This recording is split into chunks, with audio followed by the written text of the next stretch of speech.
الحمد لله نحمده ونستعينه ونستغفره ونعوذ بالله من شرور أنفسنا ومن سيئات أعمالنا من يهد الله فلا مضل له ومن يضلل فلا هادي له ونشهد أن لا إله إلا الله وحده لا شريك له ونشهد أن محمدا عبده ورسوله أرسله بالحق بشيرا ونذيرا من يطع الله ورسوله فقد رشد ومن يعصهما فإنه لا يضر إلا نفسه ولا يضر الله شيئا. أما بعد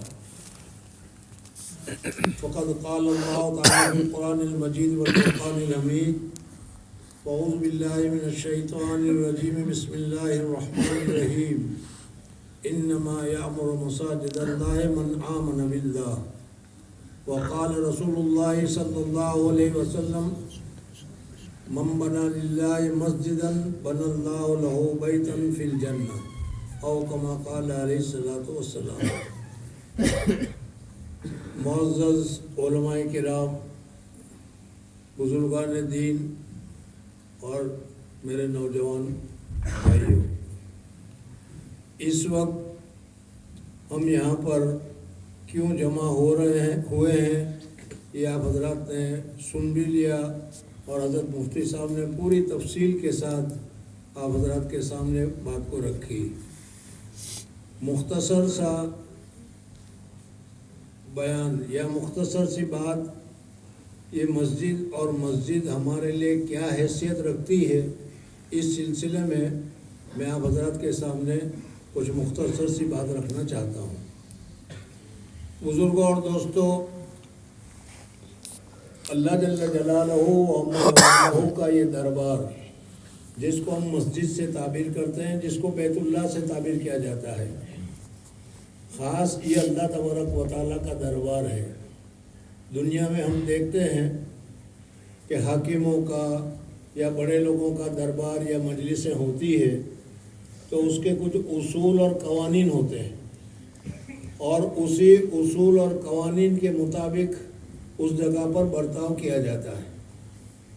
ظاہر بات ہے کہ یہ اللہ تبارک و تعالیٰ کا دربار ہے، اللہ تبارک و تعالیٰ کی عبادت کے لیے مخصوص ہے، اللہ تبارک و تعالیٰ کے ذکر کے لیے مخصوص ہے، اللہ تبارک و تعالیٰ کی یاد کے لیے مخصوص ہے. اس وجہ سے اس میں اس کے علاوہ دوسرا کوئی بھی کام کرنا یہ اللہ تبارک و تعالیٰ کے یہاں پسندیدہ نہیں. آپ حضرات نے سنا ہوگا کہ بڑی مجلسیں ہوتی ہے تو اس میں کپڑے بھی وہی پہن کر جانا پڑتا ہے جو اس مجلس کے یا اس جگہ کے لیے لائق ہو. اگر حکومت کی طرف سے آپ کو دعوت دی جائے تو اس وقت آپ کو اسی لائن کے کپڑے یا اسی لائن کی چیزیں پہن کر جانا پڑتا ہے. اسی طریقے سے یہ اللہ تبارک و تعالیٰ کا دربار ہے، اور جب یہ اللہ تبارک و تعالیٰ کا دربار ہے، بیت اللہ ہے، تو اس کے لیے بھی بہت سارے اصول اور قوانین ہے. قرآن پاک میں بھی اور حدیث پاک میں بھی، اور ان دونوں کو سامنے رکھ کر فقہا نے بہت ساری چیزیں ذکر کی ہیں. فتاوی عالمگیری میں تقریباً 15 سے زیادہ مسجد کے آداب ذکر کیے گئے ہیں. ان سارے آدابوں کی ہمیں رعایت کرنی چاہیے. ہمارے اکابرین میں اور ہمارے بزرگانوں میں ایک بہت بڑے بزرگ گزرے ہیں جس کا نام ہے حضرت سفیان ثوری رحمۃ اللہ تعالیٰ علیہ.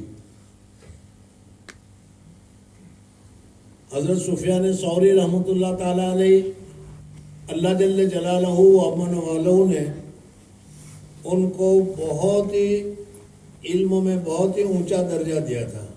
تفسیر میں بھی ان کو کمال حاصل تھا، حدیث میں بھی ان کو کمال حاصل تھا، اور اس کے ساتھ ساتھ اللہ تبارک و تعالیٰ نے ان کو معرفت میں بھی بہت ہی اونچا درجہ دیا تھا.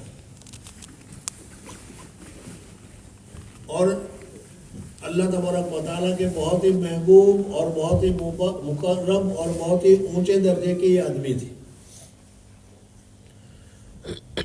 ایک مرتبہ مسجد میں وہ داخل ہوئے. میں آپ کو بتا رہا تھا کہ مسجد کے آداب بھی بہت ہیں، اس میں مسجد میں داخل ہونے کے لیے بھی ادب ہے کہ داہنا پاؤں داخل کرو اور داہنا پاؤں داخل کرنے کے بعد وہ دعا پڑھو جو ابھی مفتی صاحب نے بتائی، اور نکلتے وقت پہلے بائیں پاؤں نکالو، بائیں پاؤں کو باہر کرو اور پھر داہنے پاؤں کو نکالو، اور اس طریقے سے نکلنا چاہیے۔ یہ مسجد میں داخل ہونے کا ایک ادب ہے، سنت ہے، مستحب ہے۔ لیکن اب ہم لوگ جو ہے جو مسجد میں آتے ہیں، مسجد میں دیکھتے ہیں اس داخل ہونے کا کوئی خیال نہیں کرتے اور اس کا کوئی اہتمام نہیں کرتے، اور اسی طریقے سے مسجد کے جو دوسرے آداب ہیں جیسا کہ دنیاوی گفتگو کرنا وغیرہ وغیرہ، ان سے اجتناب کرنا چاہیے، پرہیز کرنا چاہیے، وہ بھی ہم نہیں کرتے۔ لیکن اللہ جل جلالہ امن والوں کی طرف سے ہماری گرفت نہیں ہوتی، لیکن اللہ جل جلالہ کے جس کا درجہ بڑا ہوا ہو، جو اللہ تبارک و تعالیٰ کے یہاں بہت زیادہ مقرب ہو، ان کی ذرا سی بات کے اوپر بھی گرفت ہو جاتی ہے۔ ایک مرتبہ حضرت سفیان ثوری رحمۃ اللہ تعالیٰ علیہ مسجد میں داخل ہوئے، تو داخل ہونے کے وقت میں داہنا پاؤں داخل کرنا چاہیے جیسا کہ ادب ہے، ان سے بایاں پاؤں داخل ہو گیا۔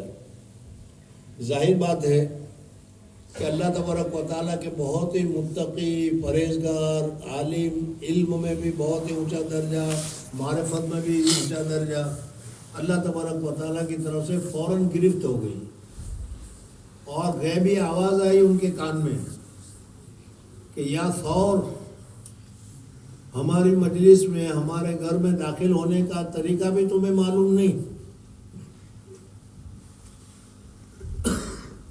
حضرت سفیان ثوری رحمۃ اللہ تعالیٰ علیہ بہت زیادہ ڈر گئے کہ اللہ تبارک و تعالیٰ کی طرف سے ان کی گرفت ہوئی کہ ہمارے دربار میں داخل ہونے کا جو طریقہ ہے کہ داہنا پاؤں پہلے داخل کرو، پھر اس کے بعد دعا پڑھو اور پھر داخل ہو، اس کی جگہ پر تم نے بایاں پاؤں رکھ دیا۔ اور اللہ تبارک و تعالیٰ نے ان کو جو خطاب فرمایا اس میں ثور کا لفظ ذکر کیا۔ ثور بیل کو کہا جاتا ہے، یعنی اللہ جل جلالہ نے کہا کہ یہ سفیان تم بیل ہو، جانور ہو کہ ہمارے دربار میں اس طریقے سے داخل ہوتے ہو۔ اللہ تبارک و تعالیٰ کی طرف سے حضرت سفیان ثوری رحمۃ اللہ تعالیٰ علیہ کو جب یہ ڈانٹ پڑی تو بڑوں کی ڈانٹ بھی آدمی کو بہت ہی زیادہ پسندیدہ تھی،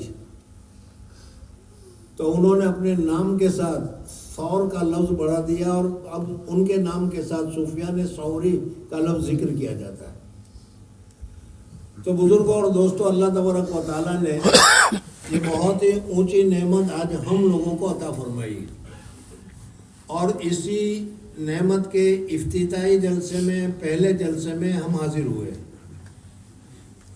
اس وقت مجھے ایک حدیث یاد آ رہی ہے کہ حضور اقدس صلی اللہ علیہ وسلم نے فرمایا کہ من سن سنتا حسنتا فلہ اجرھا واجر من عمل بھا، ومن سن سنتا سیئتا فلہ وزرھا ووزر من عمل بھا، او کما قال علیہ الصلوۃ والسلام۔ اگر کسی آدمی نے کوئی اچھا کام شروع کیا اور اس کو دیکھ کر دوسرے لوگ بھی وہ اچھا کام کرنے لگے، تو اچھا کام کرنے کی وجہ سے اس کو تو ثواب ملے گا، لیکن اس کے بعد اس کو دیکھا دیکھی جو بھی کرتے رہیں گے قیامت تک، سب کا ثواب اس کے نامہ اعمال میں لکھا جاتا رہے گا۔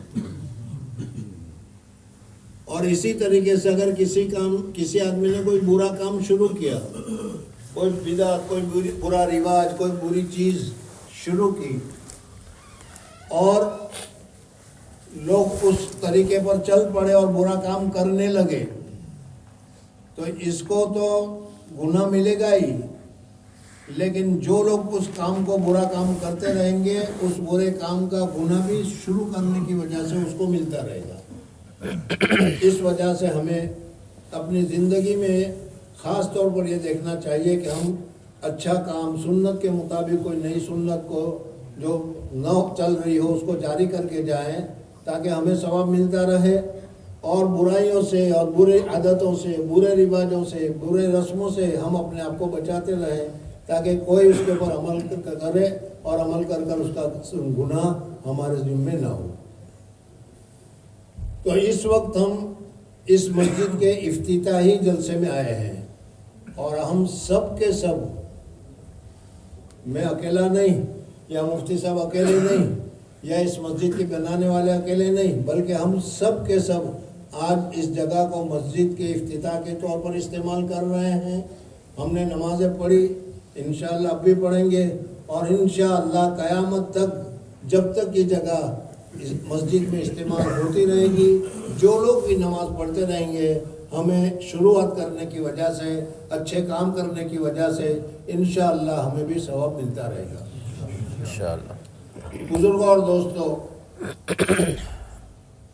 مسجد کے بنانے کے لیے جیسے میں نے ابھی قرآن پاک کی آیت پڑھی، انما یامر مساجد اللہ من آمن باللہ، اللہ جل جلالہ و امن والوں نے مسجد کی تعمیر کی دو صورتیں ہیں، ایک تو حقیقی تعمیر اور دوسرا ہے مسجد کو آباد کرنا۔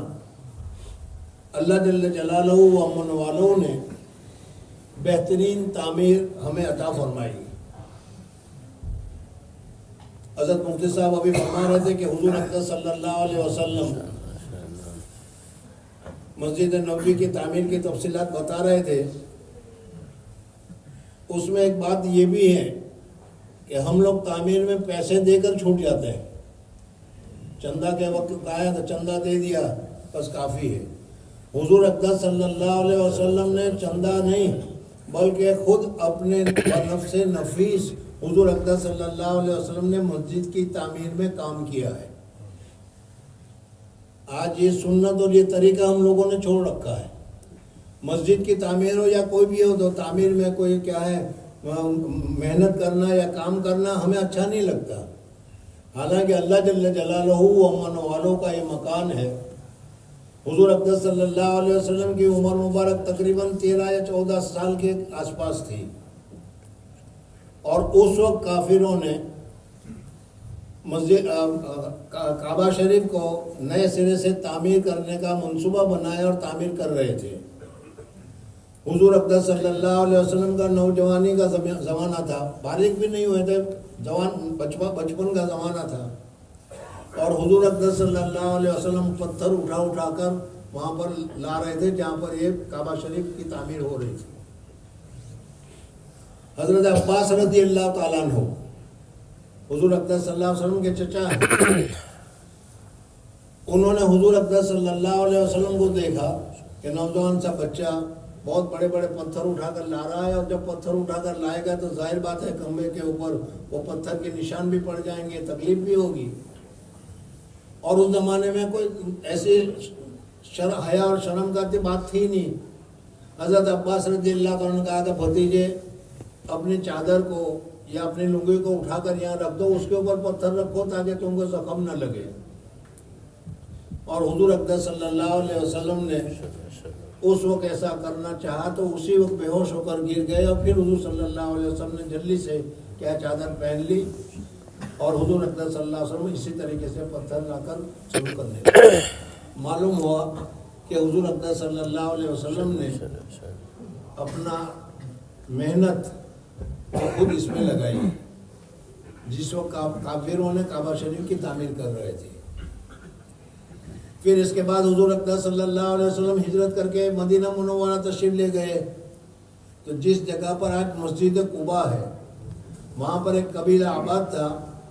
حضور اقدس صلی اللہ علیہ وسلم وہاں 14 دن یا 21 دن حضور صلی اللہ علیہ وسلم نے قیام فرمایا، اور 14 یا 21 دن میں حضور اقدس صلی اللہ علیہ وسلم نے پہلا جو کام کیا وہ مسجد قباء کی تعمیر کی۔ آج اس مسجد میں جو جائے گا اور 2 رکعت نماز پڑھے گا تو اس کو عمرے کا ثواب ملتا ہے۔ پھر اس کے بعد حضور اقدس صلی اللہ علیہ وسلم مدینہ منورہ تشریف لے گئے،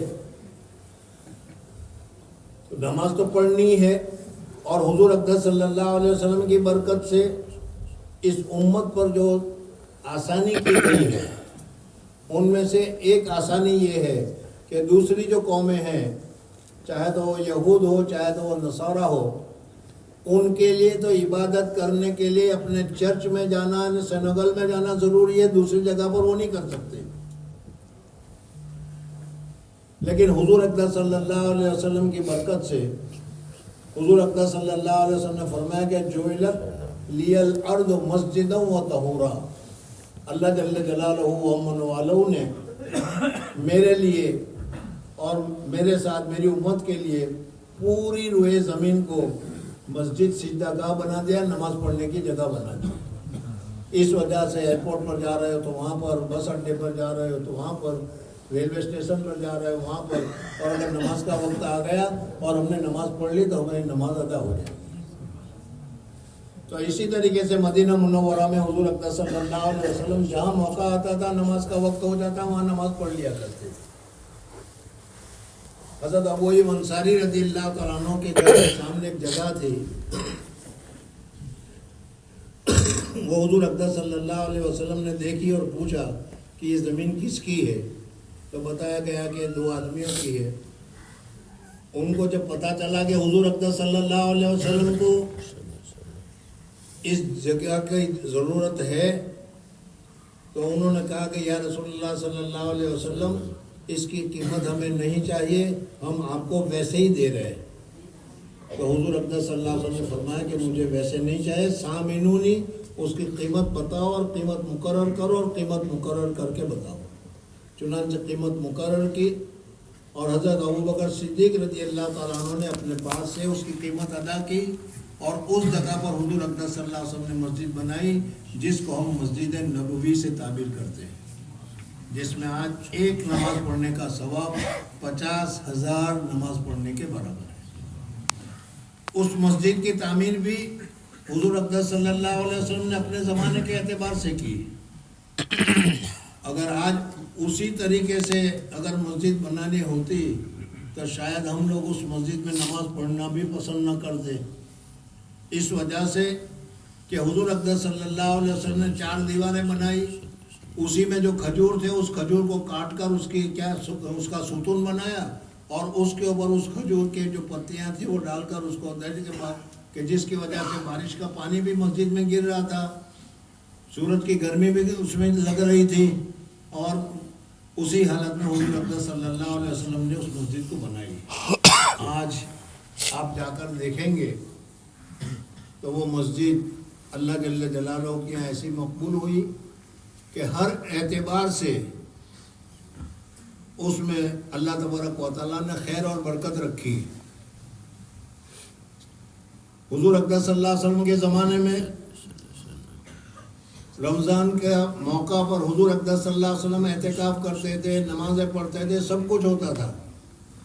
صحابہ کرام رضوان اللہ تعالیٰ علیہ مجمعین فرماتے تھے کہ گرمی کے دنوں میں چونکہ نیچے ریت تھی، قالین تو تھی نہیں، اور وہ گرمی کی وجہ سے گرم ہو جاتی تھی، سجدے کرنے کے وقت پیشانی اس کے اوپر رکھ نہیں سکتے تھے، تو اپنے جو اپنے کیا آستین ہوتی تھی اس کو بچھاتے تھے، یا ہاتھ میں مٹی لے جا کر رکھتے تھے کہ سجدہ کرنے کے وقت اس مٹی کو رکھیں تاکہ اس کے اوپر سجدہ کیا جا سکے۔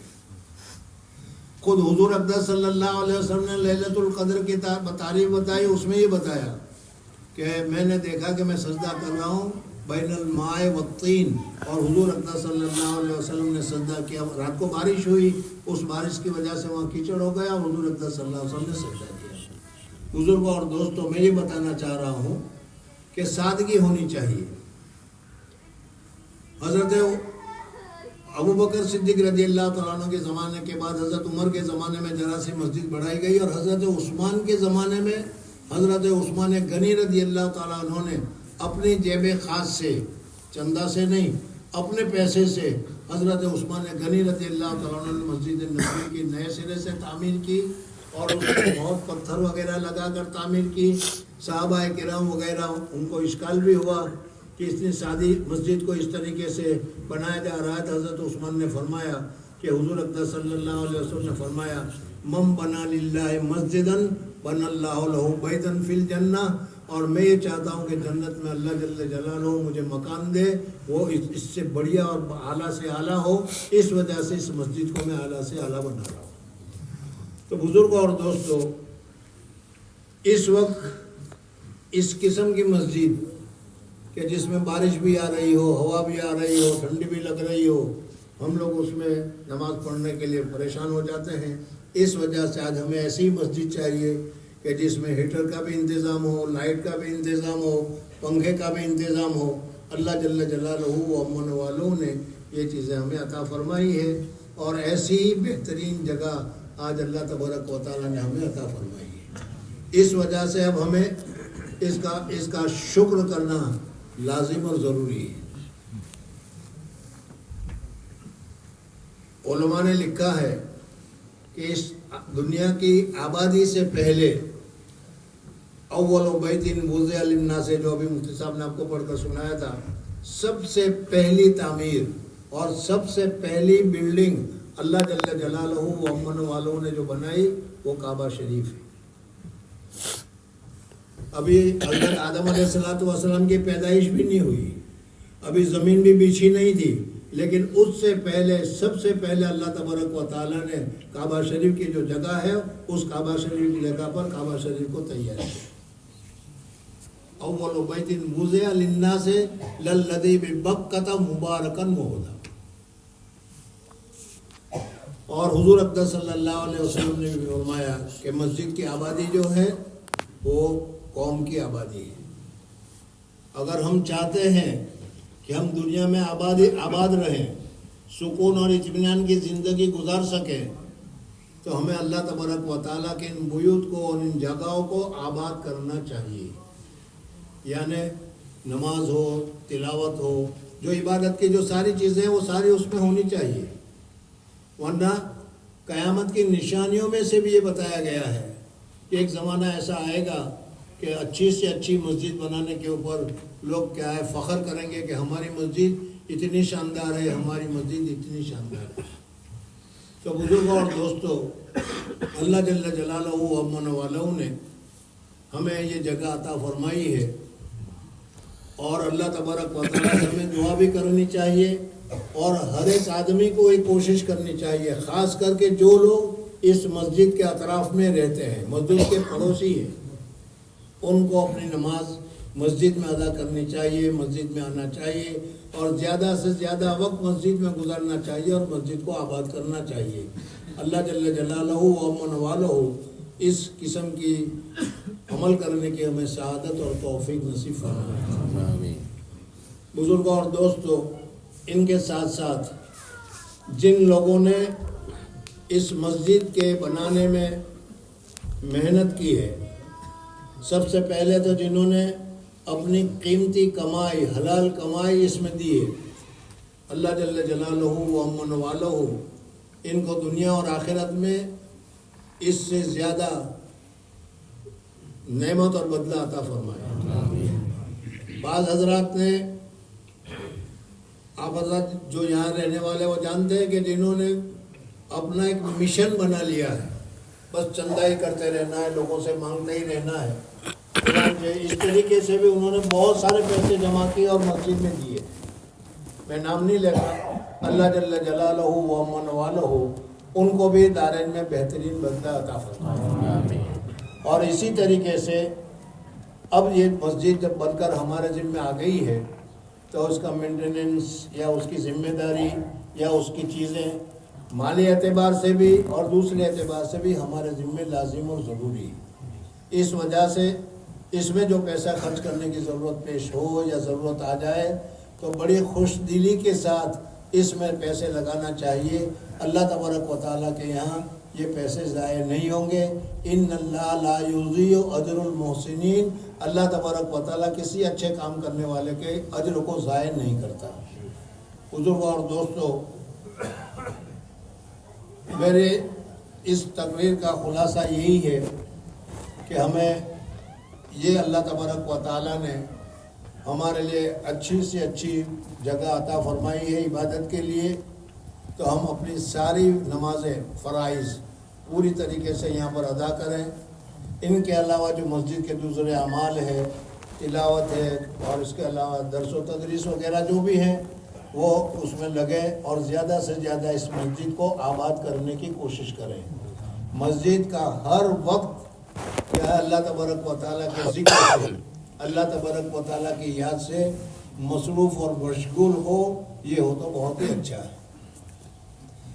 حضرت اکبر شیخ الحدیث مولانا محمد زکریا صاحب نور اللہ مرکزہ فرمایا کرتے تھے کہ ہمارے گھر میں یہ دستور تھا کہ 24 گھنٹے ہر آن اور ہر لمحے کوئی نہ کوئی اللہ تبارک و تعالیٰ کی عبادت میں، کوئی نہ کوئی اللہ تبارک و تعالیٰ کے ذکر میں مصروف رہتا تھا۔ وہ تو حضرت کا گھر تھا، کہتے ہیں ان کے دادا تھے، ان دادا نے یہ ترتیب مقرر کر رکھی تھی کہ رات کے ابتدائی حصے میں عشاء کے بعد ان کے جو بیٹے تھے وہ عبادت میں لگے رہتے تھے، تلاوت میں لگے رہتے تھے، یا کیا کتابوں کے مطالعے میں لگے رہتے تھے، اور پھر اس کے بعد 2 بجے کے بعد ان کے دادا اٹھ جاتے تھے اور وہ صبح تک تہجد میں اور اللہ کی عبادت میں لگے رہتے تھے۔ اور پھر اس کے بعد ہر ایک کا وہ وقت بنایا ہوا تھا کہ کوئی نہ کوئی اس وقت میں اللہ تبارک، اس گھر میں، اس جگہ میں اللہ تبارک و تعالیٰ کی عبادت میں مصروف رہتا تھا۔ بزرگ اور دوستو، اتنی اچھی مسجد اور اتنی اچھی جگہ ہمیں عطا کی گئی ہے، ہمیں بھی اور خاص کر کے ہم لوگوں کو بھی کوشش کرنی چاہیے کہ اپنا زیادہ سے زیادہ وقت جو گھروں میں بیکار گزرتا ہے اس کی جگہ پر یہاں پر آ کر اللہ تبارک و تعالیٰ کی کتاب کے قرآن پاک کی تلاوت کریں، اپنی عبادت کرتے رہیں، یا جو نمازیں ہیں اس نمازوں کو پابندی کے ساتھ پڑھتے رہیں، اور ان کے ساتھ اللہ تبارک و تعالیٰ کا یہ جو گھر ہے اس کے جو رعایت کرنی چاہیے، اس کے جو آداب ہیں جو فقہا نے ذکر کیے ہیں ان کی بھی ہمیں رعایت کرنی چاہیے۔ کہیں ایسا نہ ہو کہ اللہ تبارک و تعالیٰ نے یہ نعمت ہمیں دی ہے، اس نعمت کو ہم ضائع کریں، اس نعمت کو ہم برباد کریں۔ اس کی نعمت کو ضائع کرنے کا سب سے بڑا نقصان یہی ہوگا کہ ہمارے لیے ہماری بیکاری اور ہمارے اوپر مصیبت بن کر ہی آئے گا۔ اس وجہ سے مسجد کا احترام کرنا، مسجد کا ادب کرنا، مسجد کے آداب کا خیال رکھنا، یہ ہمارے لیے بہت ہی زیادہ لازم اور ضروری ہے۔ آخر میں میں پھر یہ دعا کرتا ہوں اللہ تبارک و تعالیٰ سے کہ یا اللہ، جن لوگوں نے اس مسجد میں جتنی بھی ذرا سی بھی محنت کی ہے یا ذرا سی بھی قربانی دی ہے، یا اللہ ان کی سب کی قربانی کو تو قبول فرما لے اور اس کو ہمارے لیے ایک صدقہ جاریہ بنا۔ اور اس مسجد کو آج شروع کر رہے ہیں، آفیشیلی شروع کر رہے ہیں، یا اللہ قیامت تک اس جگہ کو نماز کے لیے استعمال ہوتی رہے، اللہ تبارک و تعالیٰ کی عبادت کے لیے استعمال ہوتی رہے۔ اللہ تبارک و تعالیٰ ایسی صورت پیدا فرمائے اور ہمارے لیے صدقہ جاریہ اور ذخیرہ آخرت ہو۔ اللہ تبارک و تعالیٰ ہمارے حاضری کو، ہمارے جمع ہونے کو قبول فرمائے، اور اللہ تبارک و تعالیٰ اس جگہ کو قبول فرما کر اس سے انوارات اور برکات پورے ملک میں پھیلائے، اور مسجد جو اول بیت وضع للناس الذی ببکۃ مبارکا وہدی کہا گیا ہے، اللہ تبارک و تعالیٰ اس کا مبارک اور ہدیٰ ہونا پوری دنیا والوں کے لیے اور ہمارے ملک والوں کے لیے مبارک بنائے، ہدایت کا سبب اور ذریعہ بنائے، اور اللہ تبارک و تعالیٰ ہمارے لیے ذخیرہ آخرت بنائے۔ وآخر دعوانا الحمد للہ رب العالمین۔ درود شریف پڑھ لیجیے۔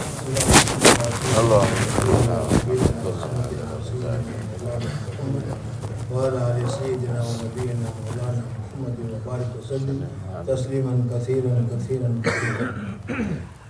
اللهم لك الحمد كله ولك الشكر كله، اللهم لا أحصي ثناء عليك أنت كما أثنيت على نفسك۔ ربنا آتنا في الدنيا حسنة وفي الآخرة حسنة وقنا عذاب النار۔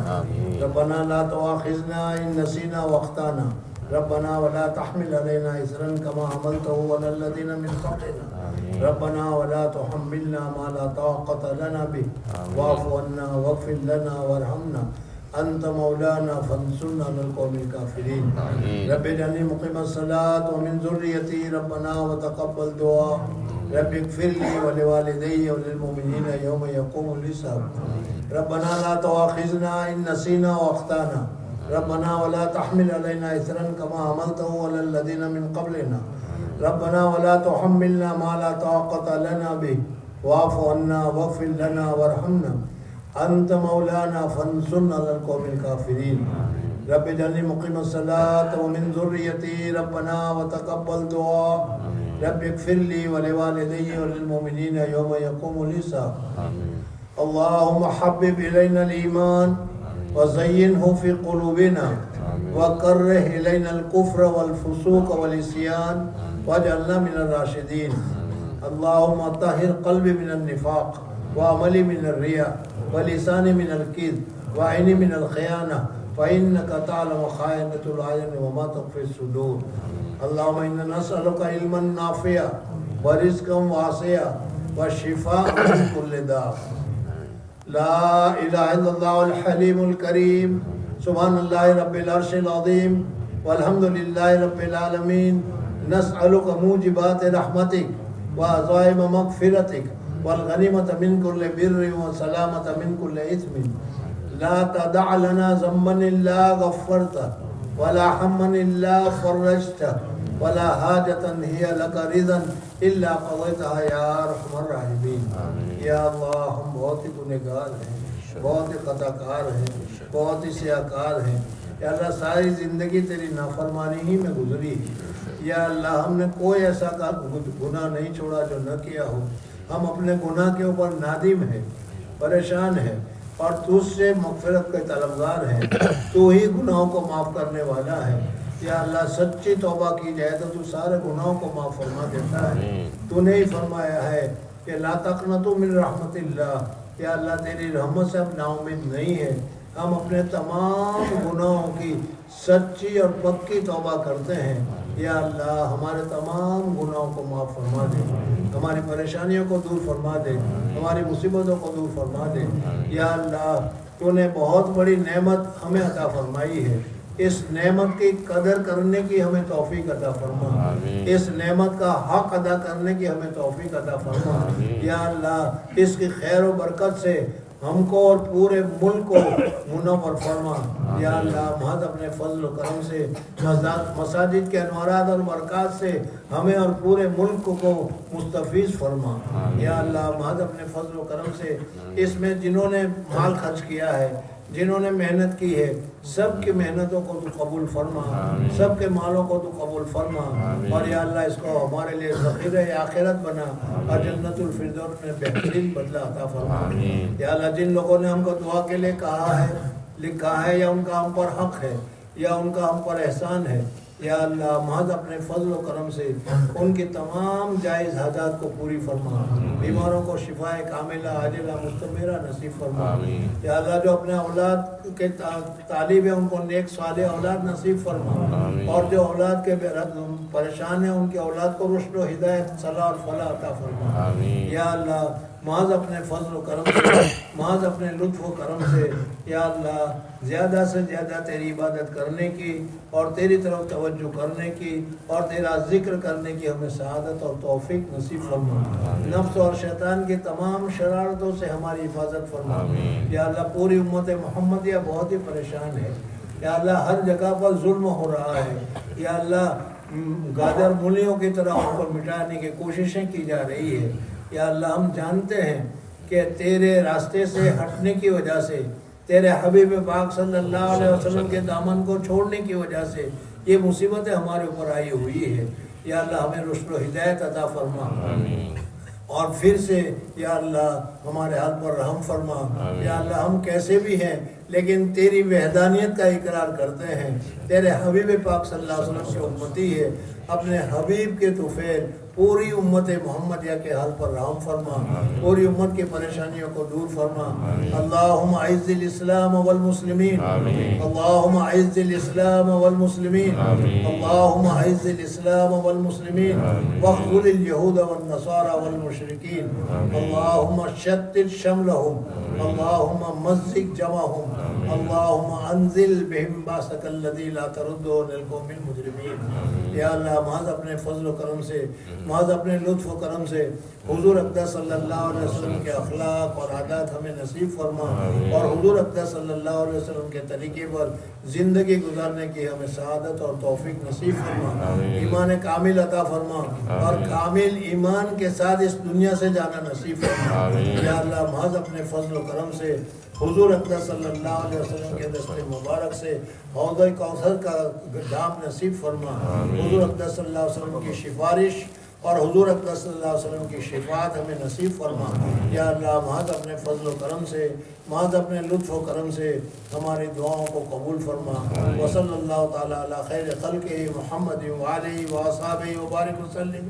سبحان ربک رب العزۃ عما یصفون وسلام علی المرسلین والحمد للہ رب العالمین برحمتک یا ارحم الراحمین۔